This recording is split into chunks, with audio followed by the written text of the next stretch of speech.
Cranium Frenzy #1, it's not just in digital anymore.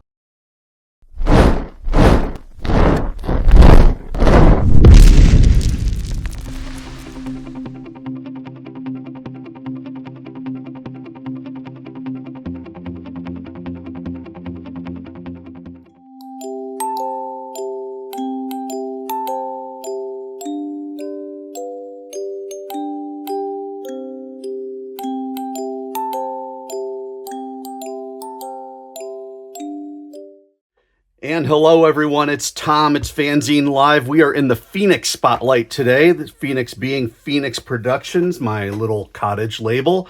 And I wanted to share with you the first of a couple zines that have come in recently from the printer. And it is time to talk about it. This first one is obviously, as you can see, Cranium Frenzy #1. It's a proof of concept edition.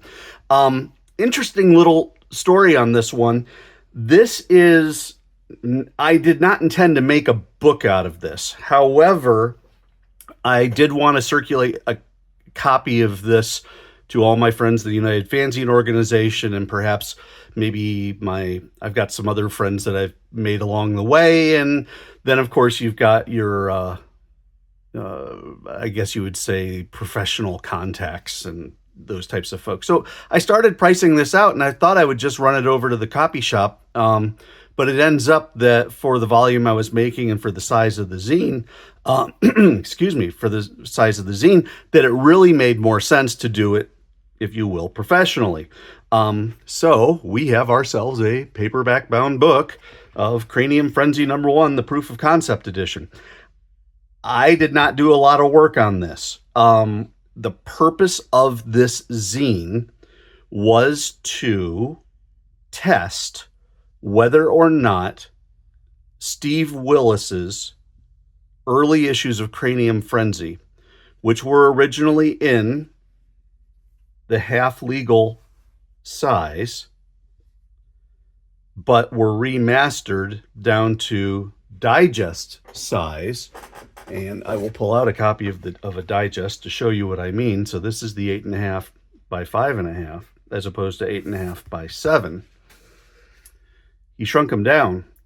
My issue was, could I get away with scanning that small, or excuse me, scanning a page that small and then blowing it up back to original size and not have the image quality degrade so bad that we look at it and just cringe. So what I did was I made a couple copies, and actually I sent copies of this also over to Steve Keeter and Lorna Justin for their Talking Small Press Comics interview that they did with me. And I sent copies, of course, out to Steve. Steve looked at them and said he liked how the scan came out. And when I say sent copies, that means that I sent both the digest size. I did a digest size version and I did the half legal size version. So I gave him two. And I said, you pick which one you want. I'll do whatever. And I think in the back of everybody's mind, it was, gosh, wouldn't it be nice to be able to take these back to the original size? So we are at original size.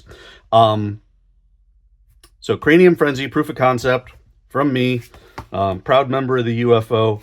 Very, very little trade dress. I didn't put a lot of time into this cover, as you can see. Just slapped a logo in, put a logo on the back, and this type of stuff, because it really wasn't intended to go far and wide. But it worked, and so now we are going far and wide with it, because you can pick this up online at Amazon, and I'll have a link in the show notes. Paper quality, not the fanciest. This is the cheap stuff. My purpose of this was because I just only want to share, I only wanted to share it just with some friends. And I know that this is, more of like the work in process version. I didn't think it was necessary to dress it up with the fanciest paper and all that stuff. So I went basically as light as possible. And I went light on cost, which means that this actually, considering what you get for this book, it's not bad, especially when you think that it's print on demand. I did put in a little thing here where I, talked about the project itself. There is a change in here that we will discuss as we go forward. But anyway, so this is what happened back in January. Also, just to make sure we're all on the same page, this is the exact same Cranium Frenzy book that is available for free in PDF form out at the Gumroad store for Phoenix. I, of course, will have that in the show notes as well. So we've got Cranium Frenzy #1, Proof of Concept Edition. You can get this at Amazon. You can get the digital version at Gumroad. This is, I think I've got it priced at like $5. It's really not that expensive. And then, of course, free if you want to just download a copy. So starting here, this is the original Cranium Frenzy from the masters, the smaller masters that I have blown up using as high resolution as I could scan. Excuse me. The goal here is to test it out and see how does it look. And you can see it actually looks pretty good. However, if you look, you can see that this 1981 set of masters has blacks that are terrible. And it goes on further like that. As you can see, that's supposed to be solid black for the lettering. It's terrible. Solid black backgrounds. Terrible. Since I sent this off to the printer, I went back and looked at some of the masters for these for these early 1980s zines, and I decided that leaving them alone is worse than touching it up because the blacks just don't look good. And so I am now touching up every single page of every single issue, but spending most of my time probably on those first 7 or so that were really old from the 1980s. I mean, even like the black tire has bad photocopying marks and these backgrounds, and I mean, it just doesn't look good. So I am going through and fixing all of it. However, this is really cheap. Or I should say inexpensive. It is not cheap. This is small press, new wave comics history we're talking about here. But we are taking this and we're going to remaster this whole thing as well as the other 39 issues for the Cranium Frenzy Collected Edition project, which will be out later this year. So he has, I mean, this is the beginning of Steve's work on Cranium Frenzy. 1981, obviously it's a reprint, and his masters he identifies as being a reprint. He destroyed his original masters on this. I think he said he burnt them at one point. So we've got basically the entire issue done in the same manner, I believe with the same borders as, with the same margins as what he had back in 1981. I did have to change the page numbers to a new font because they were just so bad. It was just lost. But as you can see, it is the craziness that is Steve Willis in all its glory. He's got characters that, I mean, I worked with a character that looked like this in the most recent jam piece that I did with him just a couple months ago. Not even a couple months ago, a month ago. But this is it. This is it, everybody. This is the beginning of Cranium Frenzy as it was meant to be read. And Steve tells me that this edition, this size, never was reprinted after the first edition. So he immediately went from, he realized, of course, as I think we all do, making double-sided legal copies is harder to do than making double-sided letter copies. And so he just switched everything over to double-sided letter, and he has never reprinted at the double-sided legal, half legal size. So yeah, we're doing it all, and we're doing it right. He's got everything in here. You know, he's got the surrealism that we all know and love.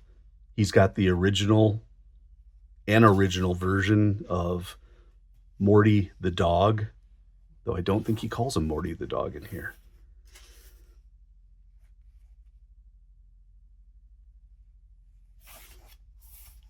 Norman Mailer, the curious cranium. But I think it's going to be great. I mean, if you look at like this page right here, he's got a ton of cross-hatching in the background to make his grays. He also has solid blacks for these people wearing the plungers on their heads. And you can't really tell the difference as well as you should. So when we get those straightened out, it's going to look great. And there's also a couple little, I mean, I can see an extra stray dot there, and, you know, you've got some stuff like that. But largely it's going to be filling in those blacks.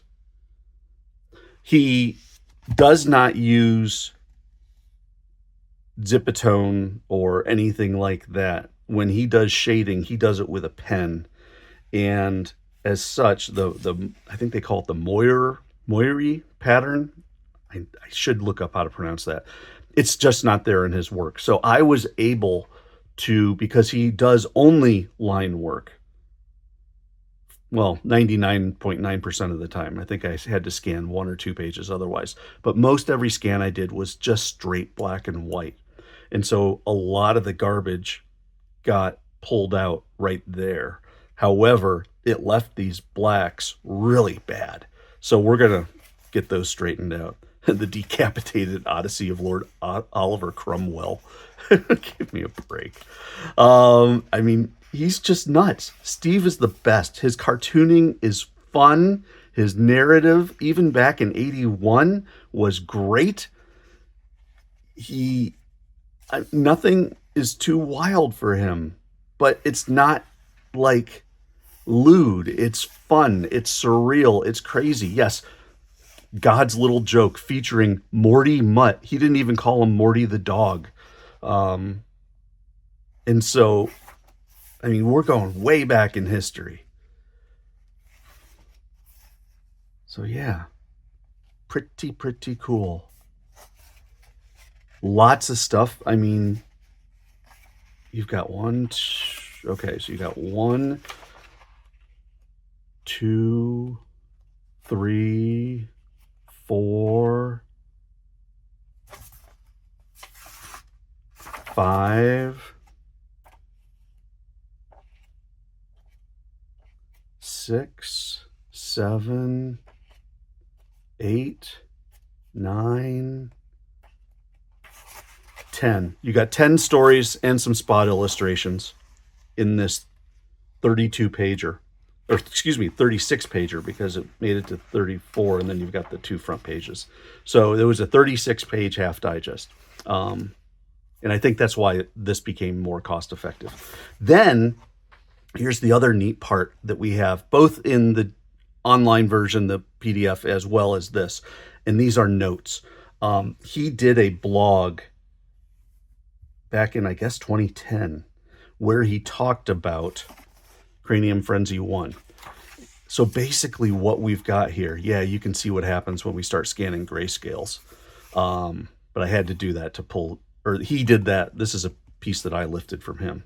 And of course, everything's done with permission. But anyway, this stuff is all information about Cranium Frenzy 1. And he talks about how he did it, you know.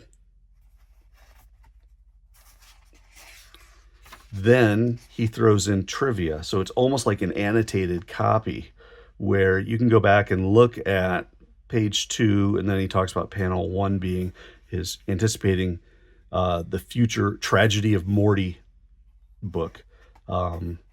Childhood character on page 4. I mean, it just went on and on. He talked about wanting to have cars and trucks. And so he attached a photo, and put that in. And then it goes on. So this is stuff that obviously was not there. And I do apologize. He did do he calls them the enlarged digest. He did that through the first 3 editions. And then he had to bring the size back down. So then he went to a print on demand in 95, 96. And then he at the regular digest size. So he in 81 and 82, but only 90 copies are in existence at the larger size. Now we're back to it. And then lastly, a piece with the United FANzine Organization checklist. I am a member, proud to be a member. It's a great co-op. And then a page for Phoenix Productions. So that, my friends, is Cranium Frenzy #1, Proof of Concept Edition.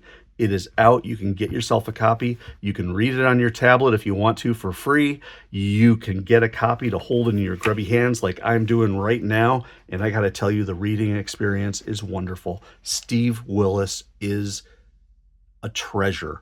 And we are so lucky that he has decided to put all this back into print. And we're going to collect it the way it should be done. Cranium Frenzy #1, FANzine Live, Phoenix Spotlight today. Thank you so much for watching. I hope you get a copy of Cranium Frenzy. I don't care if you get it for free. I don't care if you pay for it.